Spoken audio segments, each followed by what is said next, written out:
Please मैं request कर रहा हूं कि इंटरप्ट करके एक दूसरे को सुन लीजिए वरना कोई फायदा नहीं है सर, किसी को समझ नहीं आ रहा। सबसे पहले इन्होंने अभी कहा कि वोट चोरी हुई है, वोट चोरी हुई है। मैं बार बार बता रहा हूं, अगर वोट चोरी मुद्दा है तो बीजेपी नहीं, कांग्रेस के नेता तारिक अनवर, शकील अहमद, मुमताज पटेल, अफाक आलम से लेकर इन्हीं के नेता बोल रहे कोई वोट चोरी नहीं, हमारे लोगों ने टिकट बेची। तो क्या वो भी बीजेपी के एजेंट? पॉइंट 1। पॉइंट 2, वोट चोरी का आरोप कौन लगा रहा है? चारा चोर, जमीन चोर और टोटी चोर। कन्विक्टेड चारा चोर। चलिए ना भाई, मेरा बात पूरा होने दीजिए। पवन जी गलत तरीका, हमारे नेता पर आपने 3 आरोप लगाए।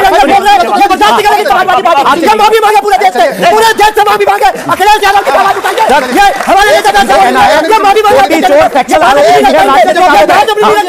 अब ये बात ही जवाब सुनिए, माफी मांगे। अखिलेश यादव की अखिलेश यादव की माफी मांगे, ये माफी मांगे। जवाब सुनेंगे सर, एक सेकंड नहीं मांगे तभी आपकी बात गलत पाइए। एक सेकंड जवाब दे रहा हूं सर, मैं जवाब दे रहा हूं। एक मिनट सुनना पड़ेगा सर। नहीं ऐसे थोड़ी सर, ये रैली थोड़ी है, रैली थोड़ी है सर, ये रैली है क्या? नहीं प्लीज एक बार सुन लीजिए। नमस्कार दोस्तों, जब से बिहार चुनाव का रिजल्ट आया है तब से विपक्ष पूरा पागल सा हो गया है। उनके दिमाग में सिर्फ एक ही बात चल रही है, वोट चोरी का। वो पक्ष को बार बार वोट चोरी के नाम पर घेरना चाहती है, लेकिन वह सफल नहीं हो पाती।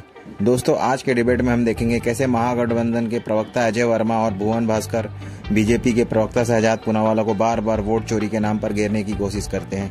इलेक्शन कमीशन को बीजेपी का दलाल बताते हैं। दोस्तों, डिबेट बहुत ही मजेदार होने वाली है। उम्मीद करता हूँ वीडियो आप लोग पूरी देखेंगे। दोस्तों, वीडियो अगर अच्छी लगे तो वीडियो को एक लाइक कर देना।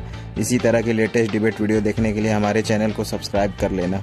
दोस्तों, वीडियो से रिलेटेड आपकी कोई भी राय हो तो प्लीज़ कमेंट बॉक्स में जरूर कमेंट करें। तो आइए वीडियो को स्टार्ट करते हैं बिना देरी के। तो चलिए शुरू करते हैं। हम समाजवादी पार्टी के प्रवक्ता से करना चाहते हैं।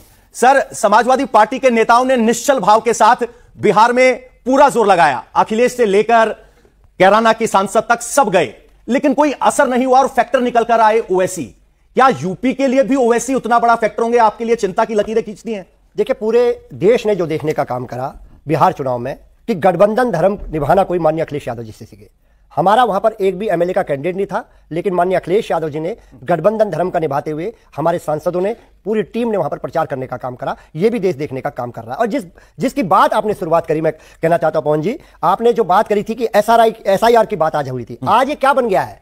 आज ये देश समझ पा रहा है, प्रदेश समझ पा रहा है, ये बन गया है स्पेशल इंटेंसिव रैगिंग। ये बन गया है आपका, ये क्या बन गया है? बेईमानी का एक नया स्रोत देश में बन गया है। और क्यों नहीं ये देश जानना चाहता है, जब एसआईआर इतना कामगार सिद्ध हो रहा है, क्यों नहीं ये मैं असम का तो मैं पूछना चाहता हूं, देश समझना चाह रहा है कि असम में क्यों नहीं हो रहा है एसआईआर? क्या वहां चुनाव नहीं है? क्या एसआईआर ओवैसी के लिए नहीं हुआ था? मैं उसी विषय पे आ रहा हूं आपके बात से। बीजेपी नहीं हुआ था? अब ये वोटों की लूट और वोटों की डकैती, अब तो ये चोरी नहीं है, वोटों की डकैती का एकमात्र साधन हो गया है भारतीय जनता पार्टी ने, जिसे लॉन्च कर दिया है। और इसके पीछे मंशा साफ है, किस प्रकार अल्पसंख्यक समाज या विपक्ष के दलों के जो वोटर लोग हैं उनको किस प्रकार रोका जाए। ये सरकार की मंशा, जो मैं और आप देख पाए, जिसको देख के आप और मैं यहाँ पे जो हमारे सीनियर साथी वो समझ पाए ये क्या चुनाव आयोग इससे पूर्व करता था। इससे पहले चुनाव आयोग का काम होता था कि वो नए वोटों को जोड़े, वोट बढ़ाने का काम करे, लेकिन वोट घटाने के पहले चुनाव आयोग कर रहा है। ये भी देश देख रहा है, ये भी देश देख रहा है। शहजाद पूनावाला जी, इनका बिहार से टेक अवे ये है कि आपकी जीत एसआईआर वाली जीत है और यूपी और बंगाल में एसआईआर का विरोध करेंगे। देखिए, ताउम्र कांग्रेस और समाजवादी पार्टी यही गलती करती रही, धूल चेहरे पर थी और ये आईना साफ करती रही। तो इनके डिलुलू का कोई सलुलू बचा नहीं है। चुनाव से पहले जाएंगे होनोलुलु और फिर बोलेंगे election commission what did you do.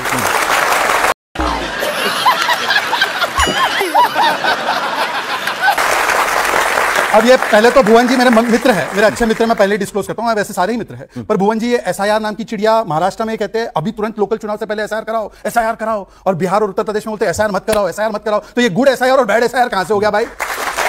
ये बड़ी अच्छी बात कही आप। जवाब। दूसरी बात, बिहार का एसआईआर इन्होंने क्या कहा था? 2 करोड़ वोट कट जाएंगे, 3 करोड़ वोट कट जाएंगे, मुसलमानों को वोट नहीं मिलेगा, दलितों को वोट नहीं मिलेगा। सुप्रीम कोर्ट में एसआईआर का मामला था, एक अपील नहीं दर्ज की। 80,000 बीएलए इनके, मतलब स्थानीय इनके जो पदाधिकारी हैं पार्टी के, एक शिकायत दर्ज नहीं की। 2014 से पहले 12 बार कांग्रेस ने एसआईआर कराया, वो एसआईआर चमत्कार, और आज एसआईआर हो तो वो गुनहगार। ये क्या हिपोक्रेसी है यार? बात तो सही है। दूसरी बात पर अभी इन्होंने कहा गठबंधन धर्म, समाजवादी पार्टी से कोई गठबंधन धर्म निभाना सीखे। एक पुरानी बात है, मैं जानना नहीं चाह रहा था, पर एक बार जो है सोनिया जी ने सरकार एक गिराई थी वाजपेयी जी की, और फिर उनको वो जाकर बोली थी कि हमारे पास 272 है और मैं सरकार बनाने वाली हूं, और उसके बाद मुलायम सिंह यादव जी ने समर्थन ही नहीं दिया तो सोनिया गांधी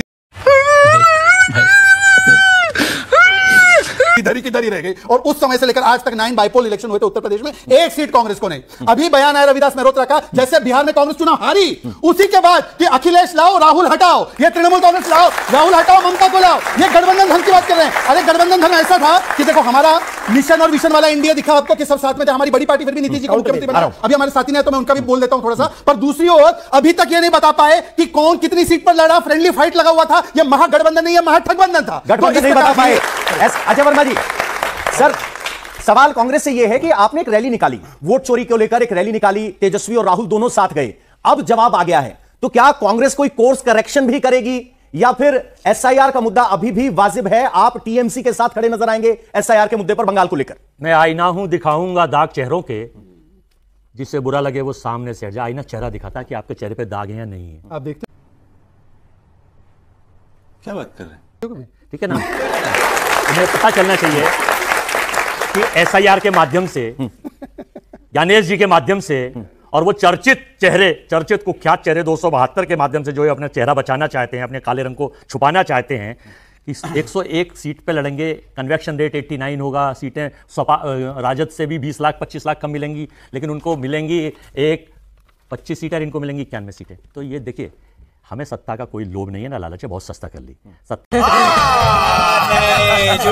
की जरूरत तो इन लोगों को इसलिए है कि 10,000 रुपए दो और वोट लो। और फिर अब जो 2 लाख का वादा करा है उसको कैसे देंगे, अभी तो पता ही नहीं है ना। केवल यहां बैठ कर, और देख दूसरा जो इनका पाठ्यक्रम है हिंदू मुस्लिम, केवल एक टारगेट, और इनका कोई टारगेट नहीं है ना। ये बताएंगे इस हिंदू मुस्लिम पे भी आएंगे। क्या एसआईआर का मुद्दा सचमुच बंगाल में भी असर डालेगा? क्या एसआईआर सचमुच ऐसा है जो वोट प्रभावित कर रहा है? आपके हिसाब से एसआईआर कल्प्रिट है इन चुनाव में? 12 स्टेटों में आप एसआईआर करा रहे हैं, आप आसाम में और महाराष्ट्र में एसआईआर क्यों नहीं करा रहे? आप महाराष्ट्र में, सर जहां चुनाव नहीं वहां गोवा है, गुजरात है, असम में चुनाव है, आप कैसी बात कर रहे हैं? मैं कह रहा हूं गोवा, नहीं नहीं, असम में अगले साल चुनाव होता है।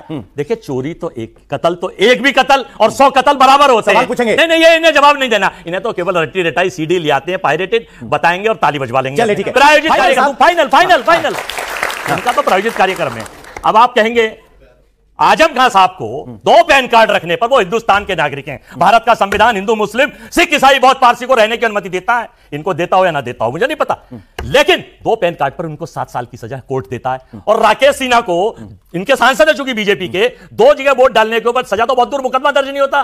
तो ये है कांग्रेस ने मुकदमा दर्ज करवाने की कोशिश की, ये है इनकी, नहीं ये है इनकी, अब एक आंख से पानी और एक आंख से खून। लेकिन हिंदुस्तान के लोग समझ रहे हैं, और इनकी जो सिस्टम है ना, आज नहीं तो कल पोल तो खुलेगी। एक बार आरजेडी को ले आता हूं, फाइनल किस्तो जैसा है वैसा ही नजर आएगा। आप आईना बदलते हैं, बदलते रहिए। वोट बदलने की चर्चा है सर, आईना से चलिए। एक सिंसियर बात, उन्होंने जो आरोप लगाया कि आजम खान के लिए 2 पैन कार्ड पर सजा है, लेकिन आपके सांसद के 2 वोट पर सवाल था। सब पे आ रहा हूं, एक एक करके मैंने सारे नोट किए हैं। उन्होंने पहले क्या बोला कि आरजेडी को ज्यादा वोट मिले बीजेपी से बिहार के चुनाव में। आरजेडी 145 सीट पे लड़ी, बीजेपी 101 सीट पे, 143 पे, 143 पे लड़ी सर। हाँ, इनको पता भी नहीं। और हम लोग 101 सीट पे लड़े, और उसके बाद मैं आपको यह भी बता दूं, हम कम सीटों पर लड़े, फिर भी लगभग उतना ही वोट पाए। तो कौन जीतेगा? मध्य प्रदेश 2018 के चुनाव, पवन जी आपको याद होगा, जबकि हमारे पास नहीं बोला, सुनिए, मध्य प्रदेश में 2018 में, मध्य प्रदेश में 2018 में हमारे पास 10,000 रुपए देने को नहीं थे। क्या डिबेट ऐसी होगी कि मैं अकेला हूं और ये इंटरप्ट करेंगे? फिर आरजेडी भी बाकी है। देखिए, बौखलाहट में इस प्रकार से कुछ नहीं होगा। आपको आपका साथी नहीं बोलने देते, यहाँ पे मेरे बीच में बोल के क्या मिलेगा? सुनिए ना, देखिए अब उनका टैक्टिक ये होगा कि वो मुझे बोलने नहीं देंगे, कंप्लीट करने देंगे। मुझे एक-एक करके बात असलियत बोलेंगे तो सिर्फ एक सर सांसद के 2 वोट पर बोल दीजिए, उसके बाद सब पे आ रहा हूं भवन जी, मुझे अपना तरीका तो मुझे तय करने दो ना, इतना लंबा बोला।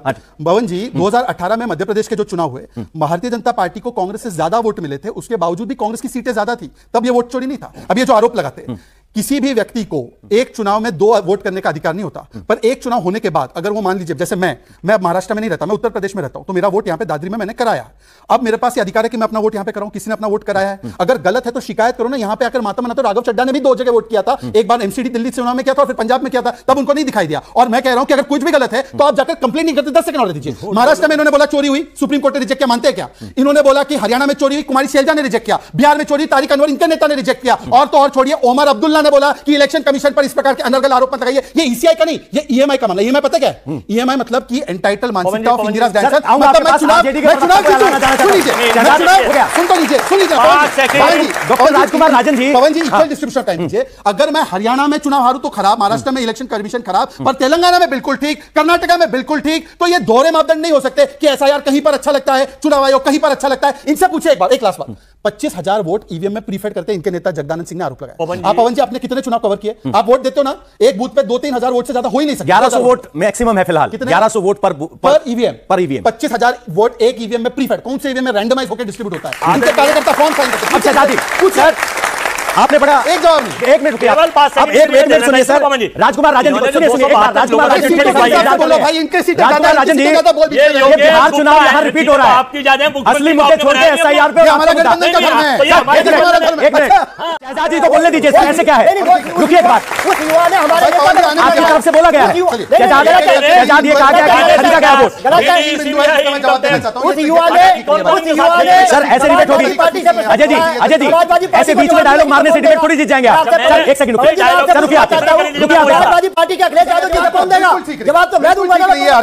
अगर आप सुनोगे ही नहीं तो फिर क्या जवाब दीजिए? सर मैं जवाब साहब, मेरे साथी भी आए। देखिए मैं 2-3 बिंदु है और प्लीज मैं रिक्वेस्ट कर रहा हूं कि इंटरप्ट करके एक दूसरे को सुन लीजिए, वरना कोई फायदा नहीं है सर, किसी को समझ नहीं आ रहा। सबसे पहले इन्होंने अभी कहा कि वोट चोरी हुई है, वोट चोरी हुई है। मैं बार बार बता रहा हूं, अगर वोट चोरी मुद्दा है तो बीजेपी नहीं, कांग्रेस के नेता तारिक अनवर, शकील अहमद, मुमताज पटेल, अफाक आलम से लेकर इन्हीं के नेता बोल रहे कोई वोट चोरी नहीं, हमारे लोगों ने टिकट बेची, तो क्या वो भी बीजेपी के एजेंट है? पॉइंट 1। पॉइंट 2, वोट चोरी का आरोप कौन लगा रहा है? चारा चोर, जमीन चोर और टोटी चोर, कन्विक्टेड चारा चोर। तीसरी बात, चलिए ना भाई, पवन जी मेरा बात पूरा होने दीजिए, बात पूरी कीजिए, मेरी बात पूरी होने दीजिए। पार्लियामेंट लैंग्वेज पवन जी गलत तरीका, हमारे नेता पर आपने 3 आरोप लगाए। ये बर्दाश्त नहीं करेगी समाजवादी पार्टी। ये माफी मांगे पूरे देश से, पूरे देश से माफी मांगे हमारे नेता का कहना है। ये माफी मांगे चोर फैक्चुअल आरोप नहीं है, राजनीतिक आरोप है। अब ये बात भी जवाब सुनिए, जवाब सुनिए।